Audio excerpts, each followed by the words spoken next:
మహల్సాపతిలో ఒక చక్కటి గుణం ఉండేదండి. ఏదైనా ఒక విషయం వస్తే బాబా నొప్పించడానికి ప్రయత్నం చేస్తే ఎవ్వరి వల్ల ఏది కాదు, కానీ కేవలం మహల్సాపతి వల్ల మాత్రమే అయ్యేది. ఎన్ని శుభకార్యాలు కార్యక్రమాలు వచ్చినా సరే బాబాని ఎవరు ఒప్పించలేకపోయేవాళ్ళు. కానీ మహల్సాపతి చెప్పితే మాత్రం బాబాగారు వినేవారు. ముఖ్యంగా ద్వారకాయి మరమ్మత్తు విషయంలో అనేక మంది భక్తులు వచ్చి అడిగేవాళ్ళండి. ఒకసారి నానా వచ్చి అడుగుతాడు బాబాని, బాబా ఈ పాడుబడ్డ మసీదులో ఉండటం ఎందుకు, మీకు అద్భుతమైన భవంతి నిర్మిస్తాను అంటాడు. అప్పుడు బాబా అడుగుతాడు మహల్సాపతి, అరే భగత్, నానా ఇట్లా అంటున్నాడు రా, ఏం చేద్దామంటే భగత్ ఏమంటాడంటే, అంటే మహల్సాపతి ఏమంటాడంటే, ఎందుకులే బాబా, మనకి ఈ ద్వారకాయమాయే మనకు చాలు, దీన్నే సరిదిద్దుకుందామని చెప్తాడు.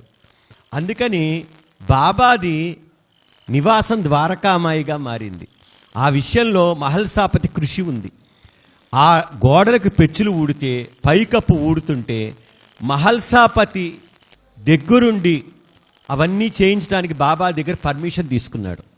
ఆయన గనక ఆ రోజు బాబా అనుమతి తీసుకోకపోతే ఈరోజు మనందరం ద్వారకామాయి అందంగా చూసేవాళ్ళం కాదు, దాంట్లో అనుమానమే లేదు. అంటే ద్వారకామాయి మరమ్మత్తు విషయంలో ఆనాటి నుంచి కృషి చేసిన వ్యక్తి ఎవరైనా ఉన్నారంటే మహల్సాపతి. అందుకనే మనం ఒక ఖండోబా దేవాలయంకి వెళ్ళినప్పుడే మహల్సాపతిని గుర్తెచ్చుకోకూడదండి. ద్వారకామాయి 3 మెట్లు అడుగు పెట్టగానే మనకు మహల్సాపతి గుర్తుకు రావాలి. ఎందుకంటే ఒకే ఒక వ్యక్తి, ఒక భక్తుడు బాబా గారితో 50 సంవత్సరాలు ఉన్నాడు. ఆయనే మహల్సాపతి. 50 సంవత్సరాలు అంటే మామూలు విషయం కాదండి. ఆయన నివసించింది కూడా మహల్సాపతి ద్వారకామాయిలోనే. ఇక బాబా షిరిడీలోనే ఉన్నాడంటాం. షిరిడీ ఈరోజు పుణ్యక్షేత్రం అయింది, అద్భుతంగా వెలిగిపోతుంది. మరి దీనికి కారణం ఎవరు అంటే, బాబా ఎక్కడికి వెళ్ళలేదా? బాబా ఎప్పుడు షిరిడీలోనే ఉన్నారా? ఇక్కడ బాబా ప్రవర్తన చాలా విచిత్రంగా ఉండేది. ఎవరైనా భక్తులు వచ్చినప్పుడు కేకలు వేయటం, కొట్టడం, అరవటం జరిగేది. అప్పుడప్పుడు ఆయనే కోపగించుకొని, నూనె వర్తకులు నన్ను వేధిస్తున్నారు, నా వల్ల కావటం లేదు, నేను షిరిడీలో ఉండనని చెప్పి వెళ్ళిపోయేవాడు కోపంగా. ఒకసారి అలానే వెళ్ళారు. భక్తులందరూ ఆందోళన పడ్డారు. ఎక్కడో ఖండోబా దేవాలయంలో పూజ చేస్తున్న మహల్సాపతికి తెలిసింది. వెంటనే ఆ పూజ పూర్తి చేసుకుని బయటకు వచ్చి అడిగాడు. అడిగితే వెళ్ళిపోయాడు అన్నారు. ఎటు వెళ్ళాడని చెప్పి నేమ్గాం వైపు అంటే నేమ్గాం వైపు కాదన్నారు, రహతా అంటే రహతా వైపు కాదన్నారు. మరి ఎటు వెళ్ళాడు అన్నాడు.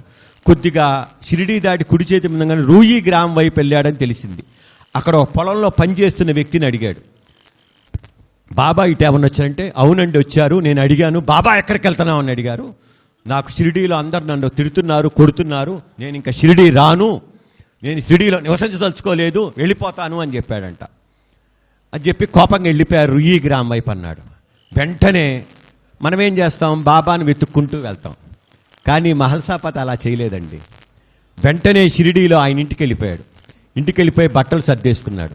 భార్యకి చెప్పాడు, నేను ఇంకా షిరిడీ రాను, బాబా వస్తే బాబాతో పాటు షిరిడీ వస్తా, లేకపోతే రూయి గ్రామంలోనే ఉంటా, దానికి నువ్వు సిద్ధపడు అని భార్యకి చెప్పేసి ఈయన బట్టలు సర్దుకొని వెళ్ళిపోయాడు.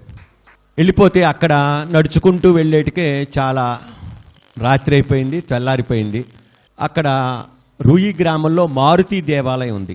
ఆ మారుతి దేవాలయంలో చెట్టు కింద కూర్చొని ఉన్నాడు బాబా. వెళ్ళగానే బాబా మహల్సాపతిని చూడగానే రా భగత్ అన్లా రాళ్లతో కొట్టడం ప్రారంభించాడు, తిట్టడం ప్రారంభించాడు. ఆ రాళ్ళ దెబ్బలు తట్టుకున్నాడు, తిట్లు తట్టుకున్నాడు, చిన్నగా దగ్గరికి చేరాడు. మళ్ళీ తిట్టడం ప్రారంభించాడు. విన్నాడు. షిరిడీ రాస్వామి అన్నాడు. నేను రాను అన్నాడు. ఎందుకు అన్నాడు, నేను తిడుతున్నాను. సరే నేను తిట్టేవాళ్ళు నేను తిడతా, నేను వాళ్ళని దండిస్తా, నువ్వు రా అన్నాడు. నేను రాను అన్నాడు. అరే మధ్యాహ్నం అయిందిరా, పోయి రూయి గ్రామంలోకి వెళ్ళైనా భోంచేసి రారా అన్నాడు. నేను చేయను అన్నాడు. ఇదేంట్రా బాబు అంటే ఇద్దరి మధ్య వాదన కొనసాగింది. అన్నపానీయాలు ముట్టకుండా అలానే కూర్చున్నాడండి ఆ మహానుభావుడు మహల్సాపతి. అలానే బాబా పాదాల వద్ద కూర్చొని ఎన్ని తిట్లు తినాలో, ఎన్ని తన్నులు తినాలో, ఎన్ని దెబ్బలు తినాలో తిన్నాడు. చివరికి భక్తుడికి భగవంతుడికి ఎవరు గెలిచారు చెప్పండి? భక్తుడే గెలిచాడు. ఇక ఈయన బాధ భరించలేక మళ్ళీ షిరిడి తిరిగి వచ్చాడు. మనం ఎంతసేపటికి ఏం గుర్తు చేసుకుంటాం? బాబా గారిని 3 రోజులు సశరీరంగా కాపాడారు మహల్సాపతి. తర్వాత అవతార కార్యాన్ని 32 సంవత్సరాలు కొనసాగించారు బాబాని గుర్తు చేసుకుంటాం. కానీ షిరిడీలో ఈరోజు బాబా ఉండటానికి కారణం మహల్సాపతి. లేకపోతే బాబా వారు ఎక్కడుండేవాళ్ళు? రుయి గ్రామంలో ఉండేవాళ్ళు, అది ఇంకో గ్రామంలో ఉండేవాళ్ళు. గజాన్ మహారాజు, అక్కలకోట మహారాజు చాలా గ్రామాల్లో ఉన్నారు. అలానే ఈయన కూడా వెళ్ళిపోయేవాళ్ళు. కానీ బాబా షిరిడీకే అంకితం అయ్యాడంటే దీని వెనుక కారణం మహల్సాపతి. అంతేకాకుండా ఇక్కడ ఒకసారి రాత్రిపూట పండుకోవడానికి వచ్చేవాడు బాబా గారి దగ్గర మహల్సాపతి. వచ్చినప్పుడు నీగోజీ పాటిల్ అనే వ్యక్తి భార్య చనిపోబోతుంది, ఈరోజు రాత్రికి నేను నిద్రపోను, భగవంతుడి నామస్మరణ చేస్తాను, దయచేసి మహల్సా నా నామస్మరణకి భంగం కలగని మాకు అని చెప్తాడు. సరే అని చెప్తాడు. బాబా ధ్యానంలోకి వెళ్తాడు, కూర్చుంటాడు. అదే సమయానికి ఏమవుతుంది, అర్ధరాత్రి ఒక జవాన్ వస్తాడు. ఏ జవాను?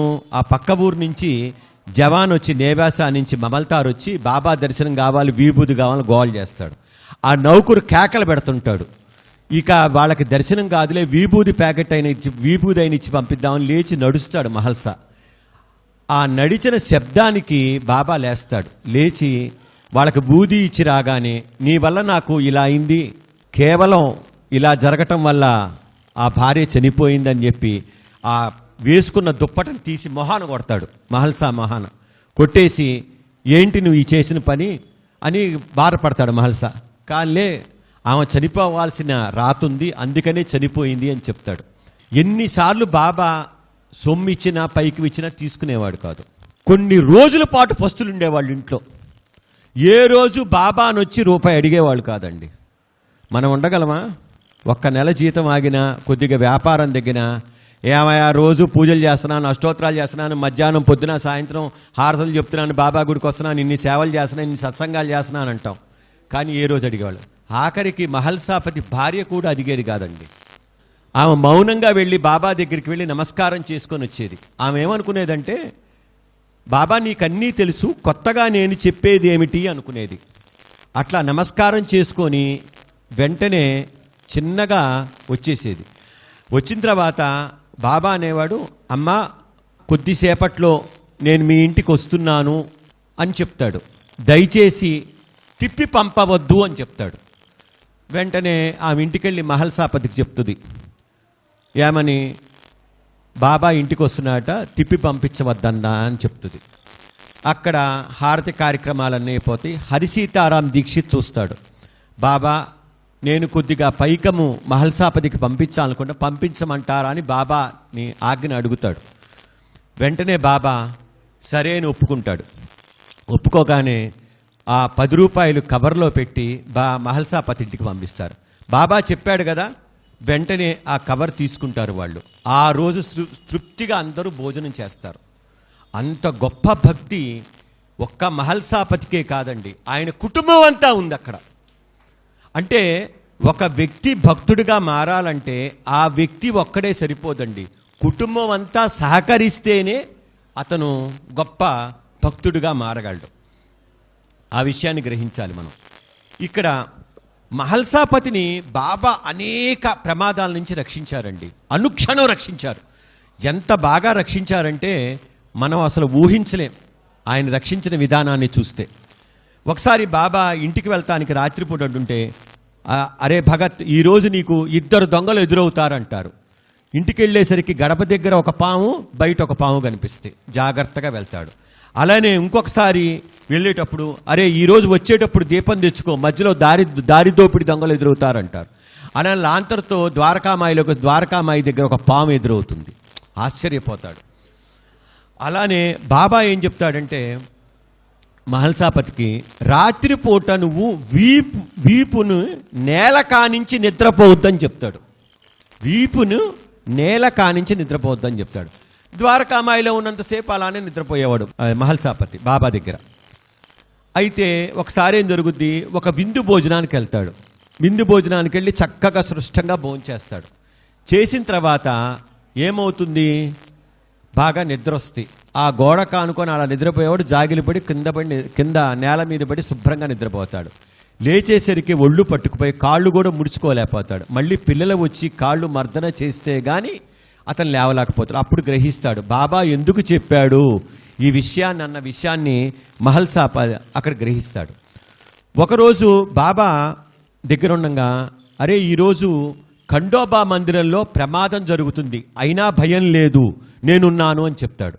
సరే యథావిధిగా వెళ్తాడు. ఖండోబా దేవాలయం పూజలో ఉండగానే ఆ భార్యకి కూతురికి అనారోగ్యం కలిగింది, తీవ్రమైన అస్వస్థత కలిగింది, మరణానికి దగ్గర ఉన్నారని కబురు వస్తే ఆయన ఖండోబా దేవాలయం నుంచి వెంటనే పరిగెత్తాడు. బాబా ఉన్నాడని బాబా నామస్మరణ చేసుకొని పూజ ఏంటా ద్వారకామాయికి వెళ్తాడు. ద్వారకామాయికి వెళ్ళగానే బాబా రోగుల్ని మంచాల నుంచి కదలని మాకండి అని చెప్పి దును చుట్టూ మసీదు చుట్టూ తిరుగుతూ ఉంటారు. కాసేపు సడకాతో కొడుతూ ఉంటారు. కాసేపటికి వార్త వస్తుంది, వాళ్ళిద్దరూ చక్కగా ఆ అస్వస్థత నుంచి బయటికి వచ్చారు అని చెప్పి జరుగుద్ది అనమాట. ఆ విధంగా బాబా గారు మహల్సాపతి కుటుంబ సభ్యులకి చక్కటి చికిత్స చేస్తాడు. అంటే ద్వారకామాయిని చికిత్స చేస్తాడు. అంటే ఎలా జరిగింది ఇక్కడ? అపారమైన నమ్మకం. మహల్సాపతికి బాబా మీద అపారమైన నమ్మకం. మీరు నేనైతే ఏం చేస్తాం, వెంటనే ఇంటికి పరిగెత్తాం, ఏ మందు వేద్దామా, ఇంజక్షన్ ఇద్దామా, ఏ సూపర్ స్పెషాలిటీ డాక్టర్ దగ్గర తీసుకెళ్దాం అంటాడు. ఈయన ఖండోబా దేవాలయంలో పూజ మానుకోలేదు, మరియు బాబా దగ్గరికి వెళ్ళటం మానుకోలేదు. అంతేగాని భార్య దగ్గరికి వెంటనే పరిగెత్తలు. అయిన అపారమైన నమ్మకం అనమాట. అంటే మన నడవడిక అనేది మన భక్తి తత్పరతని తెలియజేస్తుంది. మన నడవడిక ఎలా ఉంటుందో మన భక్తి అలా ఉంటుంది. ఏమంటే నేను మాటల వరకే చెప్తాను, నా నడవడిక ఇదే అంటే భగవంతుడు కూడా రక్షించలేడు. అంటే చిలక పలుకలు అవుతాయి. చిలక పలుకులు అంటే ఏంటి? మనం ఏది చెప్తే చిలక అది పలుకుతుంది. దానికి అర్థం కాదు కదా. దాన్ని ఎప్పుడైతే మనం ఆచరణలోకి తీసుకురావటానికి ప్రయత్నం చేస్తామో ఖచ్చితంగా మహల్సాపతి అంతటి సాయి భక్తి కాకపోయినా కొంతైనా మనకు లభిస్తుంది. ఒకసారి ఆయనకి 3 కూతుళ్ళు. ఆ 3 కూతుళ్ళు మామూలు 3 కలిసి ఒక చోట కలుద్దాం అనుకుంటారు. ఒక డేటు ఒక టైం నిర్ణయిస్తారు.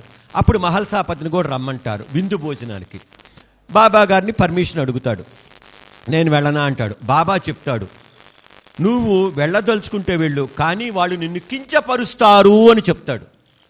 అయినా సరే ఆడపిల్ల తండ్రి కదా, మరి వెళ్ళకపోతే ఒకటి, వెళ్తే ఒక ప్రాబ్లం. అయినా సరే వెళ్తాడు. ఈయన వెళ్ళేటికి కొద్దిగా సమయం ఆలస్యం అవుతుంది.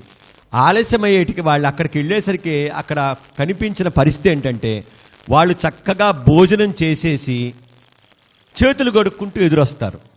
బాధపడతాడు. కనీసం పలకరించను కూడా పలకరించరు. ఆ విధంగా చాలా బాధపడతాడు. అయ్యో ఎందుకు వచ్చానా బాబా చెప్పినా అని. ఇక్కడ మరొకసారి ఇంకొక చిన్న విషయం చెప్తాను. మహల్సాపతి పురాణం అనేది చెప్పడం చాలా బాగా అలవాటు. అంటే చాలా బాగా ఇష్టమైన సబ్జెక్ట్ అనమాట. అంటే దాసుగణు హరికథలు ఎలా చెప్తాడో మహల్సాపతి పురాణం అనేది మహల్సాపతి చాలా అద్భుతంగా చెప్తాడు. రావు బహదూర్ హార్డే అనే భక్తుడు ఉంటాడండి.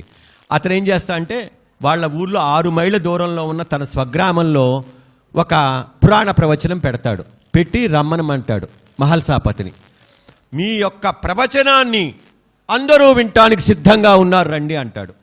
మరి ఎవరిని అడగాలి? వెళ్ళి బాబాని పర్మిషన్ అడగాలి. ద్వారకా అమ్మాయికి వెళ్ళి బాబాని అడుగుతాడు. బాబా ఏమంటాడు? నీవు వెళ్ళవద్దు, అక్కడ తన్నబోతారు అని చెప్తాడు. అయినా సరే వెళ్తే ఏమవుతుంది? అక్కడికి చక్కగా పురాణ ప్రవచనం, చక్కగా లుంగి ధోవతి కండు వేసుకొని విభూది రేఖలు పెట్టి బొట్టు పెట్టుకొని కూర్చుంటాడు మహల్సాపతి పురాణం చెప్పడానికి. కొద్దిసేపటికి పురాణ ప్రవచనం అద్భుతంగా జరుగుతుంటుంది. మధ్యలో కాలాతీతం అవుతుందని భోజనాలు ప్రారంభిస్తారు. అటువైపు తెరనక వైపు ప్రారంభించినట్టు. ఆ భోజనాల్లో కొంతమంది యువకులు వస్తారు. ఒకళ్ళకి ఎక్కువ వడ్డించారు, ఇంకొకరికి తక్కువ వడ్డించారని గొడవ స్టార్ట్ అవుద్ది. ఆ గొడవ పెరిగి పెరిగి పెద్దదయ్యి తన్నుకోబోతారు. ఆ తన్నులాట పెద్దదయ్యి ఈ పురాణ ప్రవచనం భక్తుల మీద కూడా వస్తుంది. వినే వాళ్ళందరూ పారిపోతారు. వెంటనే మహల్సాపతికి భయం వేస్తుంది. ఈ తన్నులు నన్ను ఎక్కడ తంతారు అని చెప్పేసేసి లేచి ఈయన ఆ పుస్తకం చంకన పెట్టుకొని ఉరుకనమాట పరిగెత్తుకుంటూ ద్వారకామాయి పక్కన కూర్చుంటాడు. బాబా చూసి నవ్వుతాడు, ఏం మాట్లాడటం. అంటే ఇక్కడ బాబా అనుజ్ఞ లేకుండా వెళితే మన పరిస్థితి అలా ఉంటుందన్నమాట. మహల్సాపతి అంత భక్తుడు కదండి, ఎప్పుడు ఆయనకి మాయ కమ్మలేదా అని అడగచ్చు. మాయ కమ్మింది, మహల్సాపతి కూడా 2-3 సార్లు మాయ కమ్మింది.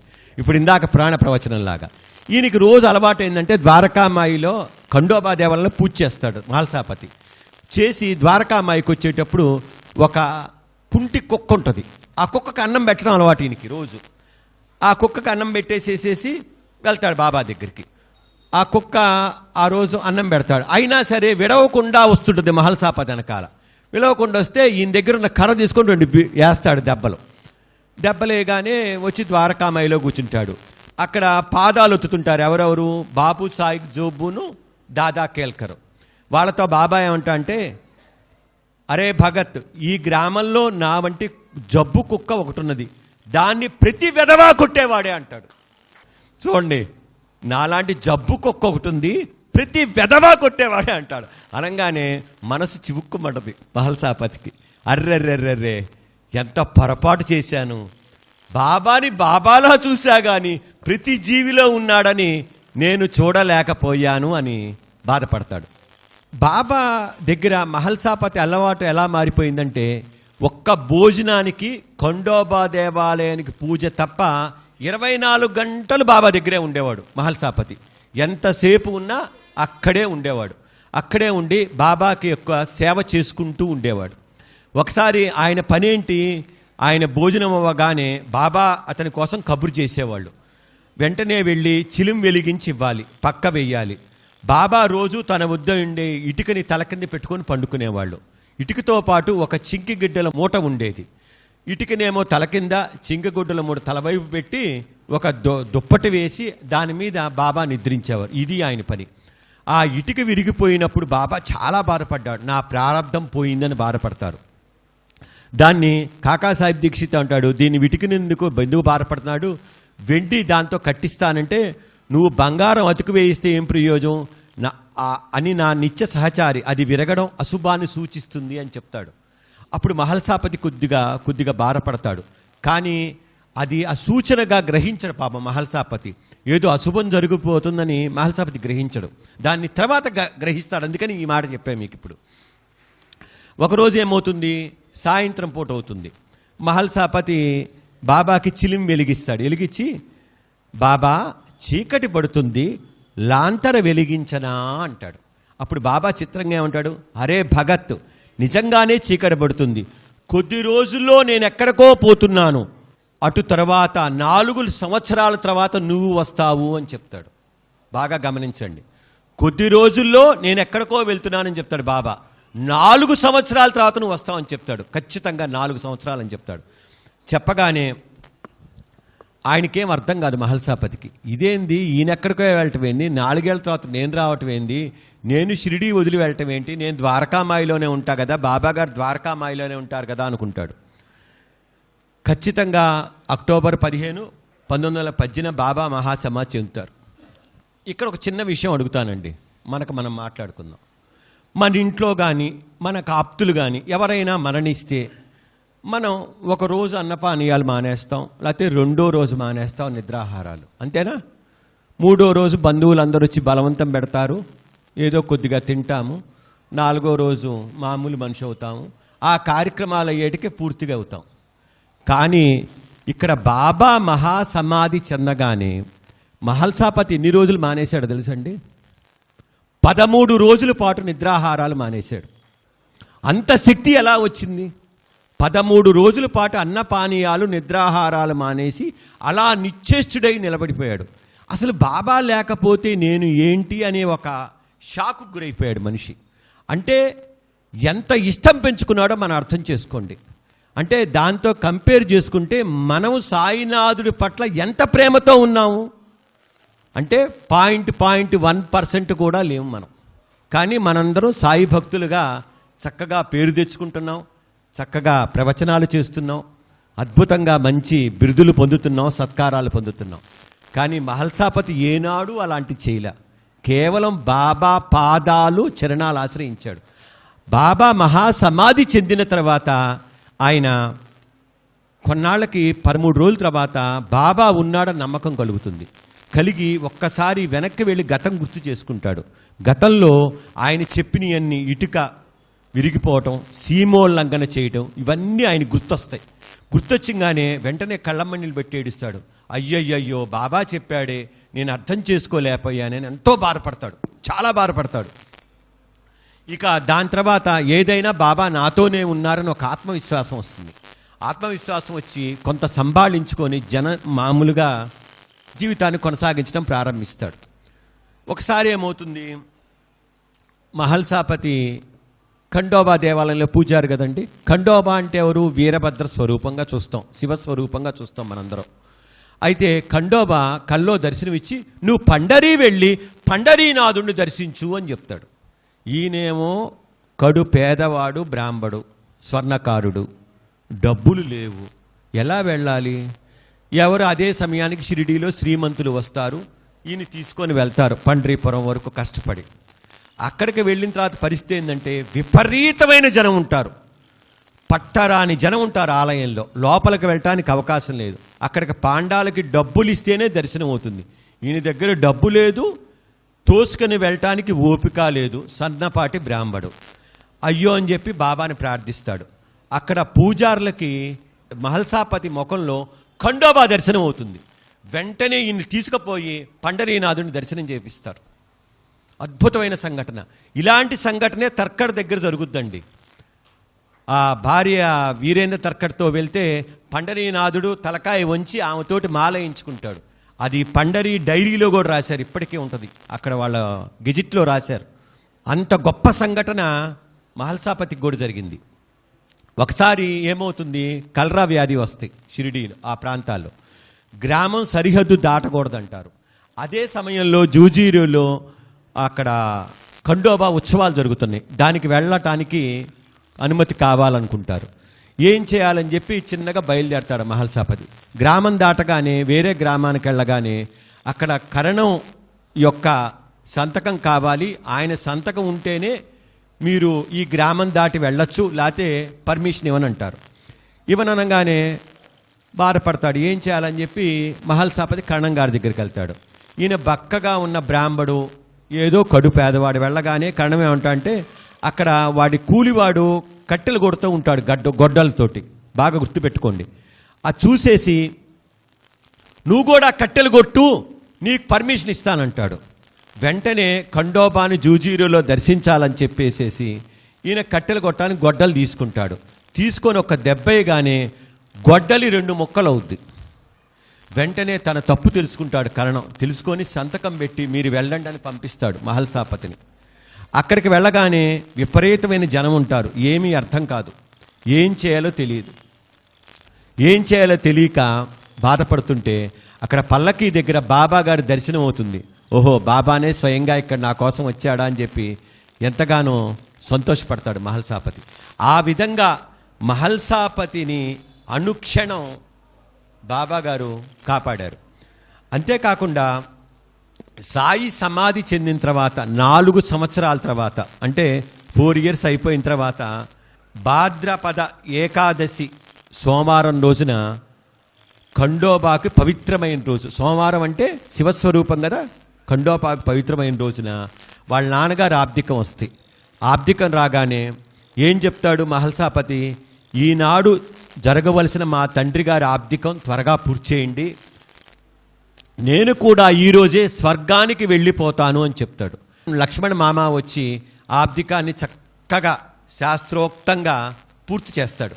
పూర్తి చేసిన తర్వాత భోజన తాంబూలాలు వేసుకుంటారు. వేసుకున్న తర్వాత అక్కడికి ఎవరెవరు వస్తాడు, బాలగురువు రామచంద్ర పాటిల్ వస్తారు. చక్కగా రామనామం చెప్తుంటారు. రామనామం జపించమని చెప్పి ఆ రామనామం చెప్తున్నప్పుడు కుమారుణ్ణి మార్తాండుని పిలుస్తారు. మార్తాండుని నేను దర్శించానండి షిరిడీ వెళ్ళినప్పుడు, ఆయన కూడా ఇదే చెప్పారు మాకు.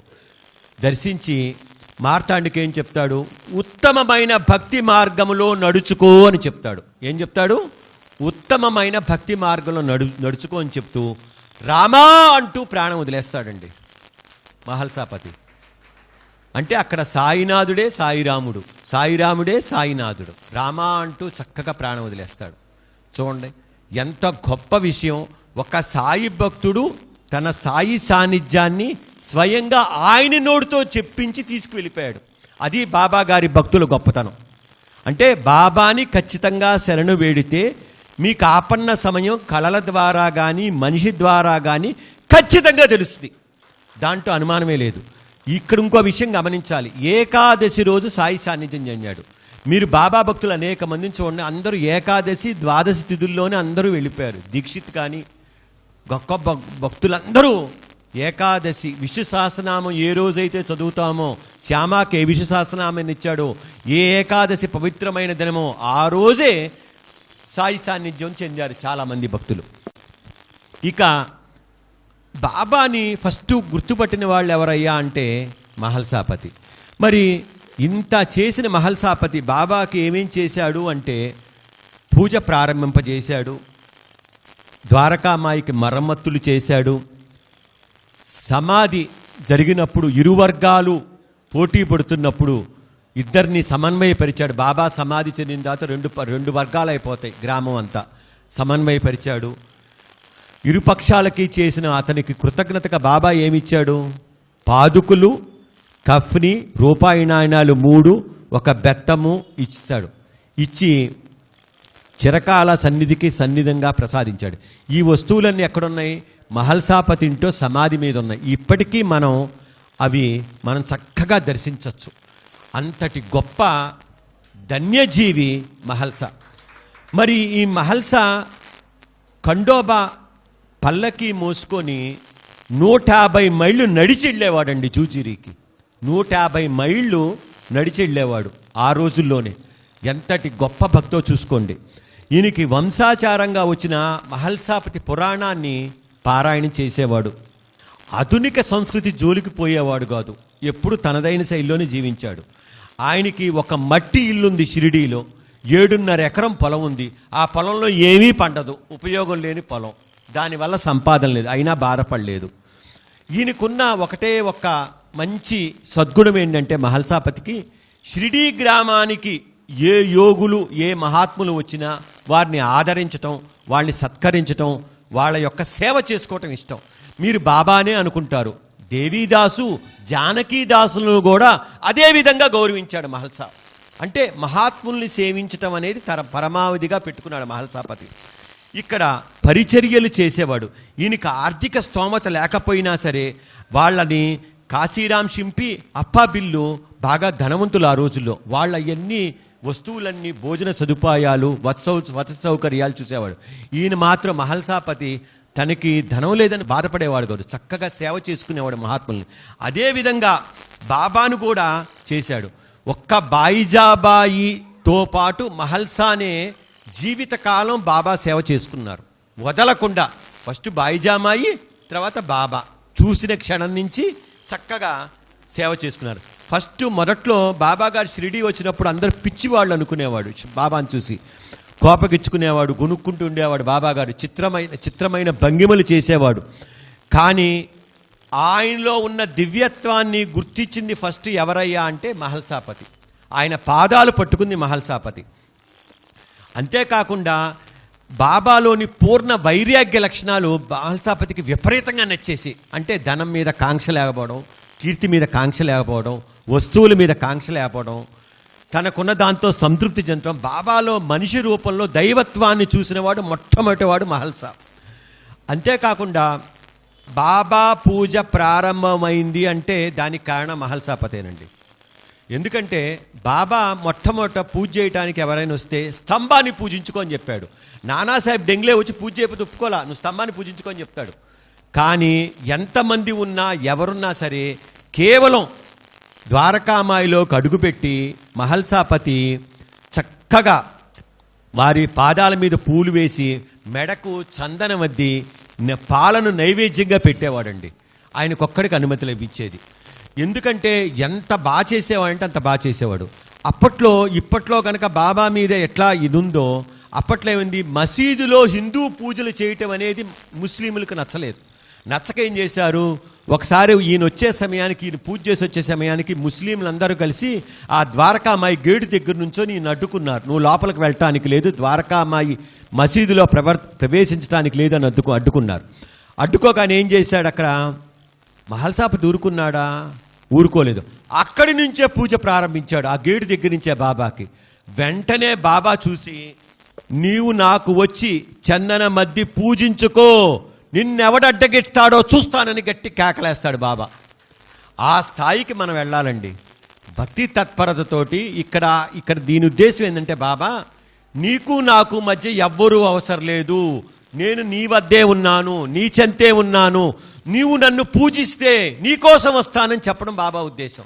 వెంటనే ఆ ముస్లింలు భయపడి పారిపోతారు. చక్కగా ఆ రోజు నుంచి మహల్సాపతి రోజు వచ్చి పూజ చేసుకుంటాడు. ఇక్కడ బాబా వద్ద ఆ రోజులో దగ్దూబాయ్ అనేవాడు ఉండేవాడిని. అతను చెప్పడం వల్ల మహల్సాపతి తర్వాత నానాసాహెబ్ డెంగ్లే కూడా పూజ చేయడం ప్రారంభించాడు. తర్వాత అందరూ క్రమంగా ద్వారకామాయి వచ్చి బాబా గారిని పూజించుకోవటం అనేది ప్రారంభమైందనమాట. అంటే ఒకళ్ళ తర్వాత ఒకళ్ళు అందరూ పూజించుకున్నారు. ఇక్కడ ఒక చిన్న విషయం గుర్తుపెట్టుకోవాలండి.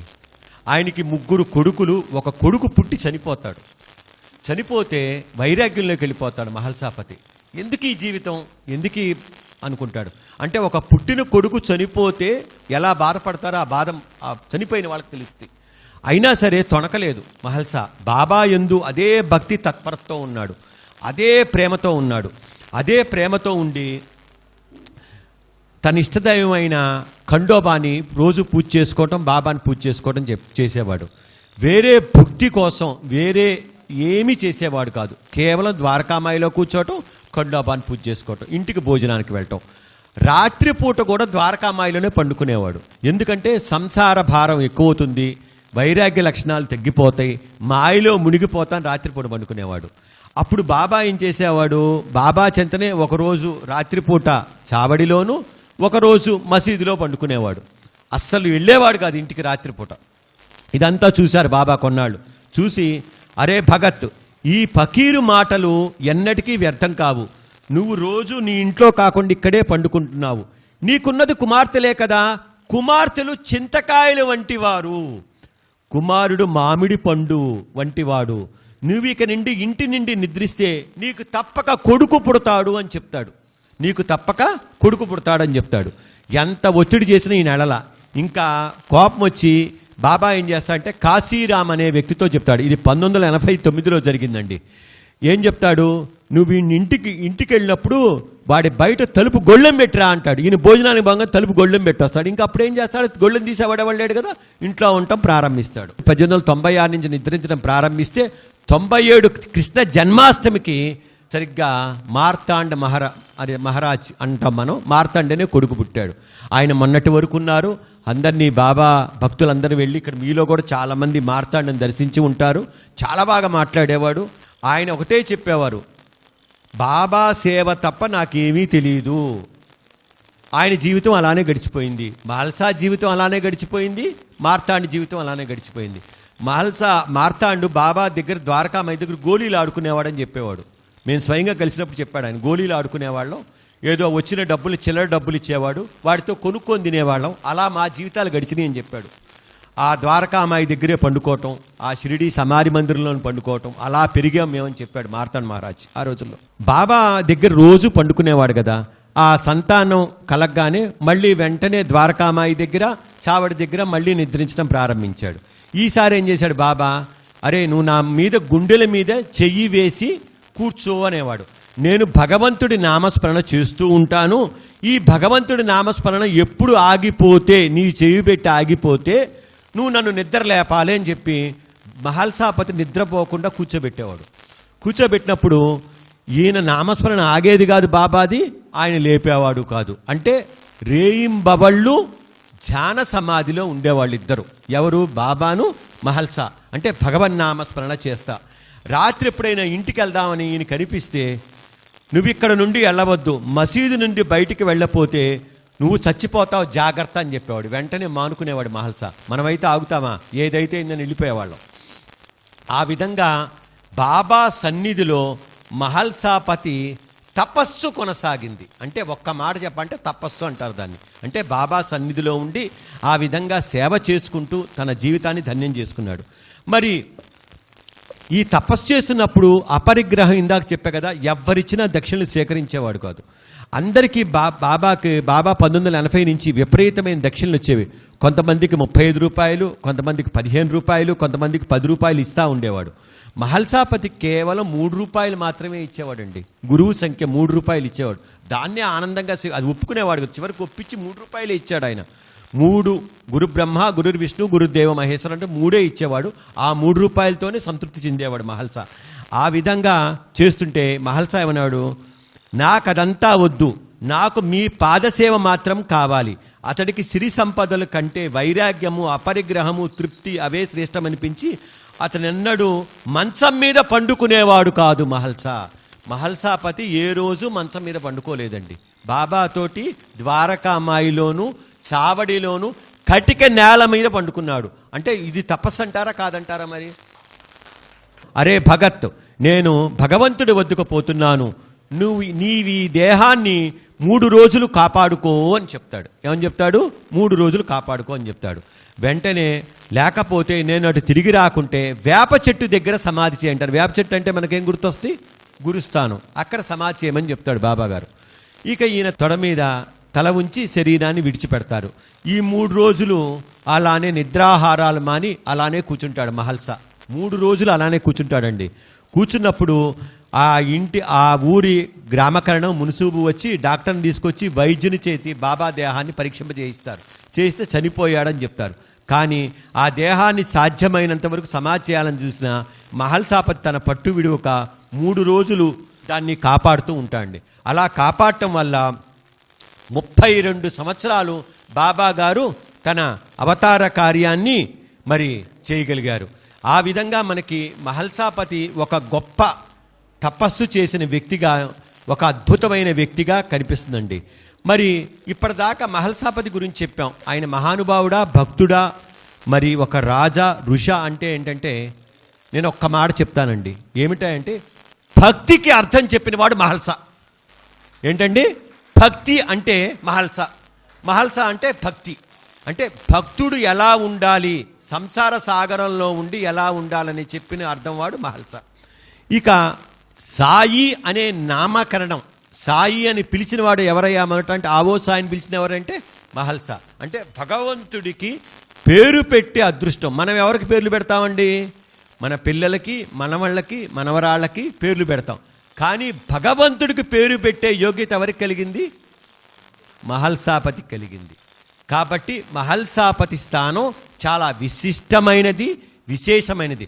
మనం సాయి సచిత్ర చూడగానే హేమాది పంత్ ఎలా గుర్తొస్తాడు, సమాధి మందిరం చూడగానే బూటీ ఎలా గుర్తొస్తాడు, బాబా నామం అనగానే ఎవరు గుర్తుకు రావాలి? మహల్సాపతి గుర్తుకు రావాలి. బాబా చెప్పితే చాలు, ఎందుకు అని అడగడు, ఎప్పుడు అని ఆలస్యం చేయడు. ఏంటి? ఎందుకు అని అడగడు, ఎప్పుడు అని ఆలస్యం చేయడు.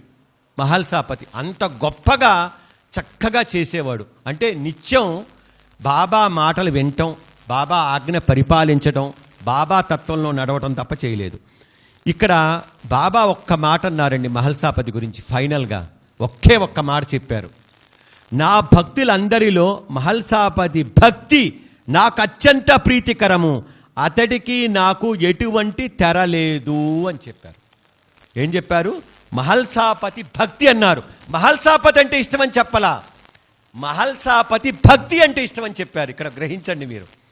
మహల్సాపతి భక్తి నాకు ఇష్టం అన్నాడు. అందుకనే మహల్సాపతి అనగానే మనకి భక్తి గుర్తుకు రావాలి. మరి మనం నేర్చుకోవాల్సింది ఏంటి? భక్తి అంటే కోరికల జాబితా కాదండి, గురువుపై సంపూర్ణమైన విశ్వాసము. అంటే సద్గురు సాయినాథుడి మీద సంపూర్ణమైన విశ్వాసము. సేవలో అహంకారం లేని మనస్సు. అంటే మనం చేస్తున్న పనిలో అహంకారం ఉండకూడదు. ఇక్కడ మరి భక్తుడికి ఉండాల్సింది మూడే ఏంటంటే ఓర్పు, వినయము, విధేయత. ఓర్పు, శ్రద్ధా సబూరి అని చెప్పారు, అసలు లేవు. 2 నిమిషాలు ఆలస్యం అయితే తట్టుకోలేవు. వినయము, నన్ను గౌరవించలేదు, నన్ను పట్టించుకోవాలని బాధపడతాం. విధేయత, డౌన్ టు ఎర్త్ అనేది లేదు. అంటే మనం ఎలా ఉండాలి సాయి భక్తుడిగా అంటే గడ్డిపోచ కంటే తక్కువగా ఉండాలి. మన ముందు ఎంతోమంది భక్తులు ఉన్నారు, మన తర్వాత మహాభక్తులు వస్తారు, మనం మధ్యలో వాళ్ళం. మనం చేసేది కించెత్తు మాత్రమన్న ఆ గుణం ఎప్పుడైతే ఉంటుందో మనం సాయి తత్వంలో నిలబడతాం. మనమే సూపరు, మనం చేసేదే అద్భుతం, నాలాగా ఎవరు చేయలేరు, నాలాగా ఎవరు చెందలంటే నువ్వు అక్కడే పతనం స్టార్ట్ అవుతుంది. మహల్సాపతి ఒక వ్యక్తి కాదు, మనకు అతడొక మార్గము. అంటే ఒక మార్గము అంటే ఎలా వెళ్ళాలని సూచించేవాడు. ఆ మార్గంలో నడిస్తే సాయిబాబా తప్పకుండా దర్శనమిస్తాడు. ఎవరైతే మహల్సాపతి భక్తి మార్గంలో నడుస్తారో వాళ్ళకి దర్శనమిస్తాడు. మన జీవితాల్లో కూడా అలాంటి భక్తి కలిగితే సాయి మన ఇంటి ముందు కాదు, మన హృదయంలో నిలబడతాడు.